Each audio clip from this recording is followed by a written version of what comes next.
அதே மாதிரி அவர் நடிச்சா பிடிக்காது. ஓகே, அந்த சிச்சுவேஷன்ல வாழணும். வாழ்ந்துங்க. நடிச்சீங்கன்னா ஏன் சார் நடிக்கிறீங்க அப்படின்னு ஒரே வார்த்தை. உங்களை அடிச்சுட்டா நீங்கன்னா அப்படியே ரியாக்ட் பண்ணும். இல்ல தானே அடிச்சோடனே இப்படிதானே பாத்தீங்க, அதை எடுத்துட்டு வாங்க, அது போறோம் இவ்வளவுதான் அப்படின்னு. அது நம்ம நிறைய அடி வாங்குறீங்க இங்க. அதுதாங்க வெயிட். செந்தில் அடி வாங்கினதுனாலதான் பெரிய ஆளானாரு. ஆமா, ஓகே. வாக்கிங் போயிட்டு வரச்சு அந்த நகநல்லூர் அந்த பழந்தங்கல் ஸ்டேஷன்ல வந்து நிறைய அந்த பூ விற்கிற அம்மாலாம் இருக்கும். அவங்க வந்து எப்பா அப்படின்னு கூப்பிட்டாங்க. என்ன அம்மா? ஆமா. இந்த கையை ஒரு பிடிச்சி, எப்பா அது ரொம்ப கஷ்டமா இருக்கும், உன்னுடைய சீன்லாம் நான் பார்த்தேன், அந்த கல்யாண சீன்லாம் எனக்கு சிரிப்பு அடக்க முடியலப்பா. எனக்கு இன்னும் ஒரு விதமான அந்த குடியே கெடுத்துட்டீங்களா நீங்க, அதையும் அவ்வளவு சிரிச்சுட்டு சொல்றீங்க. இல்ல ரொம்ப காமெடியா இருந்துச்சு. எனக்கே அது ரொம்ப புதுசு. ஏன்னா இந்த மூஞ்சிக்கு அது கட்டுப்பட்டாலும் வராது. திடீர்னு அதுதான் இன்ட்ரெஸ்டிங்கா இருந்தது பாக்குறேன். அதுதான் திடீர்னு வந்து லவ் சீன்லாம் வைக்கணும். 9 months பிஃபோர் வந்து லட்சுமிகாந்த் 0 ஒண்ணுமே கிடையாது. ஒரு படம் நடிச்சேன், 2 படம் நடிச்சேன், நம்ம எதிர்நீச்சல் 1 week வந்தேன், அதெல்லாம் ஓகே. அதுக்கப்புறமா வந்து என்னன்னா வந்து சுத்தமா வந்து எனக்கு என்ன பண்ணணும்னு தெரியல. அதுக்கப்புறமா தான் வந்து இட் ஆல் ஹேப்பன். 9 monthsக்கு அப்புறம் இப்போ இது வந்து ஓரளவுக்கு இப்போ ஆடியன்ஸ்க்கு தெரியுதுன்னா ஃபுல்லா திருச்செல்வம் சார் அப்படின்றதுதான். இப்போ வந்து இந்த ஆக்டிங் ஃபேஸ்க்குள்ள வந்துடலாமே. உங்களோட ஆக்டிங் பார்த்தா ஒரு நெகட்டிவ் ஷேடும் இருக்கும், கரெக்டானவர் கிடையாது, ஆனா ரசிக்கக்கூடியவர். அதுதான் ஒரு விஷயமே. அது எவ்வளவு சேலஞ்சிங்கா இருக்கு. ஆனா யாருமே வெறுக்க மாட்டாங்க உங்களை, ஆனா நீங்க பண்றதுலாம் தப்பா தான் இருக்கு. அது வந்து எல்லாமே சாரோடைய ஒரு ரைட்டிங்ல தான் அது வரும். சார் வந்து அதான் சொல்றாங்க. சார் வந்து ஒருத்தனை வந்து அனலைஸ் பண்ணிட்டு இவனுக்கு இதுதான் கரெக்டா வரும்னா இதுதான் கரெக்டா வரும். ஸோ என்ன பாக்குறச்சே வந்து அதான் சார் கூட வந்து என்ன ஒரு அதான் சொன்னேன், நான் மூஞ்சிலாம் ரொம்ப ரகடா இருக்கு, வாய்ஸ் ரொம்ப இதுவா இருக்கு சார், குத்தி விட்டு வரேன் சார். அப்பவே சார் முடிவு பண்ணி வந்து ஒரு மாதிரி காமிக்கான சூஸ்தரமான கேரக்டர் தான், இவனுக்கு அதுக்கு மாதிரி எழுதிட வேண்டியதான் அப்படின்னு சொல்லிட்டு வந்தது. பட் சொல்லணும்னா 3 to 4 months என்னோட லேர்னிங் ப்ராசஸ் தான் இங்க. லேர்னிங் ஏன்னா ஒரு பக்கம் பயங்கரமா வந்து இந்த எதிர்நீச்சல் ஃபேமிலி பின்றாங்க ஆக்டிங். ஏன்னா வந்து நீங்க ஒரு செகண்ட் நீங்க வந்து நந்தினி ரேணுகா அவ்வளவுதான், நந்தினி ரேணுகா கரிகாலம் இவங்களெல்லாம் கொஞ்சம் மிஸ் பண்ணினா முழி ஏப்பம் விட்டுருவாங்க. ஒரு பக்கம் அறிவு, இன்னொரு பக்கம் அன்பு, எல்லாம் பயங்கரம். இப்ப நம்ம நடுவுல வந்து ஒரு சின்னதா ஒரு இது மாதிரிதான் சரி. ஆனா 4 மாசம் அவங்க பார்த்து கத்துக்கிறது. எப்படி பண்றாங்க, ஏது பண்றாங்க, எப்படி வந்து டைலாக் டெலிவரி பண்றாங்க. நான் வந்து உட்காந்து லைக் அவங்கள்ட்ட எல்லாம் கேட்பேன், எப்படி பண்ணணும், டைலாக் தெரியல அப்படி. சீரியஸா சொல்ல போனா இவங்க எல்லாருமே வந்து சலிக்காம ஒன்னும் கிடையாது, இதுதான் விஷயம், மீட்டர் இவ்வளவுதான் புடிச்சுக்கோ, இவ்வளவுதான் டைலாக். சார் எப்பவுமே வந்து ஒண்ணு சொல்றாரு, எழுதினதான் பேசணும். நீங்க நான் எழுதி கொடுக்கணுங்க, அதை ஏத்திட்டு உள்ளையா பேசணும். நீங்க வந்து உங்களுக்கு ஏத்த மாதிரி அந்த சிச்சுவேஷனுக்கு ஏத்த மாதிரி பேசுங்க. அதே மாதிரி அவர் நடிச்சா பிடிக்காது. ஓகே, அந்த சிச்சுவேஷன்ல வாழணும். வாழ்ந்துங்க. நடிச்சீங்கன்னா ஏன் சார் நடிக்கிறீங்க அப்படின்னு ஒரே வார்த்தை. ஏன் நடிக்கிறீங்க? நடிக்க கூடாது, சாத்தமா இருங்க. உங்களை அடிச்சுட்டா நீங்கன்னா அப்படியே ரியாக்ட் பண்ணும். இல்ல தானே அடிச்சோடனே இப்படிதானே பாத்தீங்க, அதை எடுத்துட்டு வாங்க, அது போறோம் இவ்வளவுதான் அப்படின்னு. அதை பார்த்து சார் வந்து சொல்லி கொடுத்து பண்ணிதான் இப்ப வேற எங்கேயாவது நடிக்க போனா கூட அங்கேருந்து வந்துட்டியா பிரச்சனை இல்லை. அது நம்ம நிறைய அடி வாங்குறீங்க இங்க. அதுதாங்க வெயிட். செந்தில் அடி வாங்கினதுனாலதான் பெரிய ஆளானாரு. ஆமா, அடிச்சு இப்ப நீங்க கேட்டீங்களா, உங்களை பார்த்தா ஒரு பரிதாபம் வரும், அடிங்க வாங்க, ஒரு அடி 2 கூட அடிச்சுக்கோங்க அப்படின்ற அடி வாங்கினது நான் தான், கப்பு எனக்கு தான் அப்படின்ற மாதிரி அடிச்சுக்கோங்க அப்படின்னு. அதெல்லாம் மெயின் திங். ஒண்ணுமே இங்க வந்து கௌரவ குச்சல் இல்லைன்னு வச்சுக்கோங்களேன். என்ன வேணாலும் லாஸ்ட் இது ஆக்டிங் வந்து போயிட்டே இருக்கணும். ஓகே, ஆடியன்ஸ் வந்து நிறைய பேர் வந்து நிறைய விதமான கமெண்ட் சொல்லுவாங்க. அண்ட் நீங்க ரிசீவ் பண்ணதுல ஒரு இன்ட்ரெஸ்டிங்கான கமெண்ட் ஆன, ஏன்னா சில பேர் வந்து கேரக்டரா நினைச்சிட்டே உங்ககிட்ட பேசுவாங்க. அந்த மாதிரி பேசுனதா இருக்கட்டும், அந்த கேரக்டர் திட்டின மாதிரியா இருக்கட்டும், இல்ல இன்ட்ரெஸ்டிங்கா சொன்ன விஷயங்கள் அந்த மாதிரி. அது வந்து என்னன்னா, இப்போ ஒரு கொஞ்ச நாள் முன்னாடி கூட நான் காலையில வாக்கிங் போனேன். வாக்கிங் போயிட்டு வரச்சு அந்த நகநல்லூர் அந்த பழந்தங்கல் ஸ்டேஷன்ல வந்து நிறைய அந்த பூ விற்கிற அம்மாலாம் இருக்கும். அவங்க வந்து எப்பா அப்படின்னு கூப்பிட்டாங்க. என்ன அம்மா? ஆமா. இந்த கையை ஒரு பிடிச்சி, எப்பா அது ரொம்ப கஷ்டமா இருக்கும், உன்னுடைய சீன்லாம் நான் பார்த்தேன், அந்த கல்யாண சீன்லாம் எனக்கு சிரிப்பு அடக்க முடியலப்பா. எனக்கு ரொம்ப சந்தோஷமா இருந்தது பாடணும். திருஷ்டி எடுத்துட்டு ஓகே இன்னும் பெரிய ஆளா வரணும்பா அப்படின்னு சொல்லிட்டு அந்த அந்த கள்ளங்கவடம் இல்லாத ஒரு வாழ்த்துன்னு அது அங்கதான் நான் பார்த்தேன் நான். ஓகே அது ஒரு விதமான வாழ்த்து. இன்னும் ஒரு விதமான அந்த குடியே கெடுத்துட்டீங்களே நீங்க, அதையும் அவ்வளவு சிரிச்சுட்டு சொல்றீங்க இல்ல ரொம்ப காமெடியா இருந்துச்சு. குடியே எடுத்ததே காமெடியா, சரி ஓகே. எனக்கு ரொம்ப பிடிச்ச போர்ஷன் என்னன்னா அந்த ஒரு லவ் சீன் இருக்குல்ல, உங்களுக்குள்ள ஒரு லவ் வந்தா எப்படி இருக்கும், அந்த பார்வையில அதை கடத்துறது, அந்த ஒரு ஸ்லோ மோஷன்ல அது அது உங்களுக்கு எப்படி இருந்தது?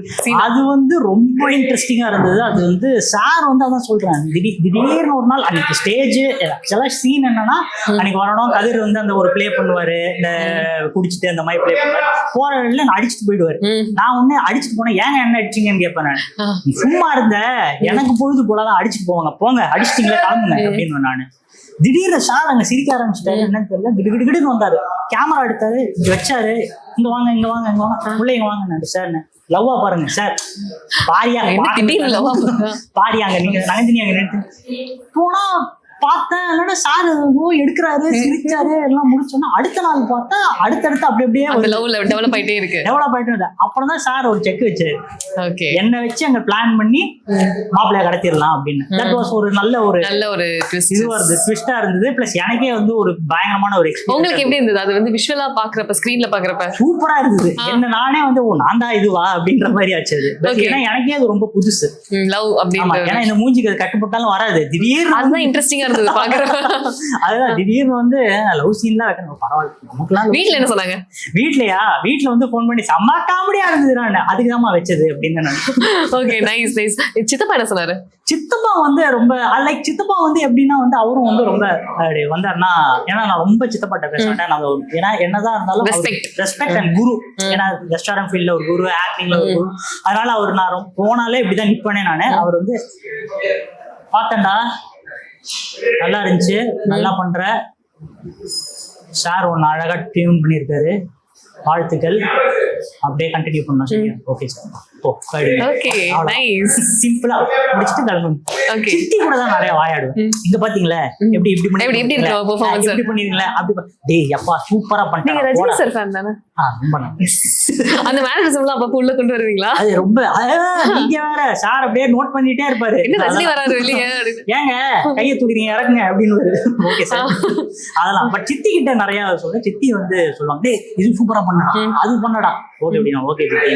பாட்டி இருக்காங்க, அவங்களுக்கு வந்து 93, இன்னும் எதிர்நீச்சல் பார்த்துட்டு தான் தூங்குவாங்களே, அவங்களும் பார்த்துட்டு சூப்பர் அப்படின்னு ஓகே ஓகே ஜெயிச்சிட்டோம் நம்ம அப்படின்ற மாதிரி.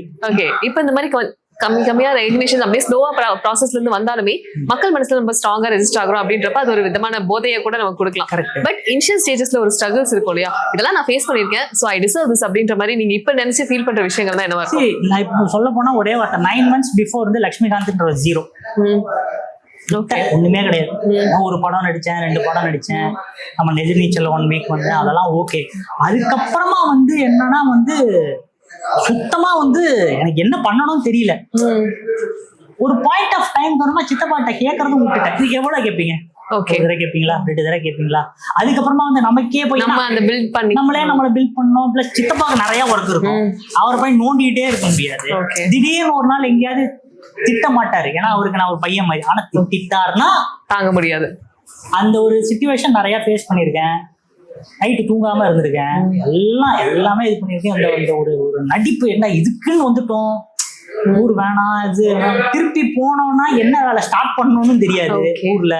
பட் அண்ணா அண்ணி எல்லாம் இருக்காங்க சப்போர்ட்டுக்கு. பட் நம்ம எடுத்துட்டு வந்தது அப்படியே கிவ் அப் பண்ணிட்டு போறோம்ன்றது எனக்கு அது இதுக்குதான் வந்தோம், இதுதான் சாய்ச்சிட்டு இது ஏன் விட மாட்டேங்குது, என்ன இப்போ ப்ராப்ளம், நான் என்ன பண்ணேன் அப்படின்னு சொல்லிட்டு இருக்கு. எஸ் நிறைய பேர் வந்து ஸ்ட்ரகிள்ல தான் வந்திருக்காங்க, ஓகே கரெக்ட், நானும் ஸ்ட்ரகிள்ல வரேன், அந்த மாதிரி இருக்கட்டும். பட் ஏன் வர மாட்டேங்குது எனக்கே என்ன அனலைஸ் பண்ண தெரியல ஃபர்ஸ்ட், ஏன்னா எனக்கு தெரியல, அப்பதான் சொல்லணும் நான். ஸோ அது யோசிச்சுட்டே பார்த்துட்டே இருக்கச்சே தான் வந்து ஓகே போலாமா என்ன பண்றது தெரியாது. ஆஸ் ஐ செட் எனக்கு ரொம்ப ஒரு மாதிரி மைண்டு இதுவே ஆயிடுச்சு. ஆனா கிவ் அப் பண்ணிடலாம் நினைச்சிருக்கீங்களா? ஒரு பாயிண்ட் ஆஃப் டைம்ல வந்து நினைச்சிட்டேன், ஓகே அவ்வளவுதான் நமக்கு முடிஞ்சு போச்சு, நீ ஓகேடா ரஜினிகாந்தா பொட்டி படிக்க பேக் பண்ணு. இப்போ என்னன்னா இங்கேருந்து மெல்பர்ன் டிராவல் பண்றதுக்கு வந்து ஃபார் எக்ஸாம்பிள் வந்து ஒரு 60,000 rupees ஆகுதுன்னு வச்சுக்கோங்க. ஒன் வேல மட்டும் தான் இருக்கு, அந்த 60,000 மட்டும் தான் இப்போ என் கையில. இதெல்லாம் நான் எக்ஸாஜரேட் பண்ணல, எதுவும் இல்லை. ஆனா 60,000 மட்டும் தான் கையில இருக்கு. அங்க 60,000 எடுத்துட்டு போயிடலாம். அப்புறம் அங்க இருக்கிற பேங்க்ல ஒண்ணும் கிடையாது. ஓகே, ஸ்கிராச்ல இருந்து ஆரம்பிக்கணும், ஜீரோ பேலன்ஸ்ல இருந்து. ஜீரோ பேலன்ஸ்ல இருந்து. சூர்யா சொன்ன மாதிரி நாளைக்கு ஆரம்பிக்கலாமா, நாளைக்கு டே 1 அந்த மாதிரி தான். சரி, ஏன்னா அப்படியே போயிட்டே இருக்கச்சேதான் திடீர்னு இது ஆரம்பிக்குது. சரி, நம்ம சாரை போய் பார்த்துருவோம், என்ன நடக்குதுன்னு பார்ப்போம். நம்ம அதான் அந்த அண்ணா அண்ணி வந்து பிரேக்குக்கு வந்திருந்தாங்க. அந்த ஒரு 20 days அதே ஃப்ரம் எவ்ரிதிங். ஓகே, ஒரு மைண்ட் இதுவாச்சு. சரி, அவங்க கிளம்பினதுமா ஓகே கிளம்பிடலாம். ஆனா அந்த கிளம்பிடலாம்னு சொல்றது இங்கதான் சொல்றேன், இங்கேயோ மனசுல இல்ல, இப்படியே இருக்கேன் நான். ஓகே, அப்புறம் தான் ஃபர்ஸ்ட் நம்ம ரெடி ஆகும் கிளம்புறது. அதுக்கம்மா தான் வந்து இட் ஆல் ஹேப்பன். 9 monthsக்கு அப்புறம் இப்போ இது வந்து ஓரளவுக்கு இப்போ ஆடியன்ஸ்க்கு தெரியுதுன்னா ஃபுல்லா தெரிஞ்சிருக்கோம் சார் அப்படின்றதுதான். ஓகே, கண்டிப்பா. ஏன்னா நீங்க சொல்றப்பே தெரியுது ஒரு ரிஸ்கான விஷயம் தான். பட் ஆனா நம்ம மனசு என்ன சொல்லுதோ அதுதான் நம்ம கேட்க முடியும் அப்படின்ற மாதிரி. மனசு வந்து வேணாம் இருந்தது, பட் ஆனா வேற வழி இல்ல, நம்ம போய் தான் ஆகணுமா அப்படின்ற ஒரு சிச்சுவேஷனே கிவ் அப் பண்ணாம வந்ததுக்கு தான் இது ஒரு பரிசா கூட இருக்கலாம். எஸ், ஏன்னா வந்து அம்மா அப்பா சொல்றாங்க முடியலன்னா வந்துடுறா அப்படின்னே சொல்லியிருந்தாங்க. இல்ல பாக்கலாம், வெயிட். எனக்கு முடியலன்னு தோணல, ஆனா முடியல.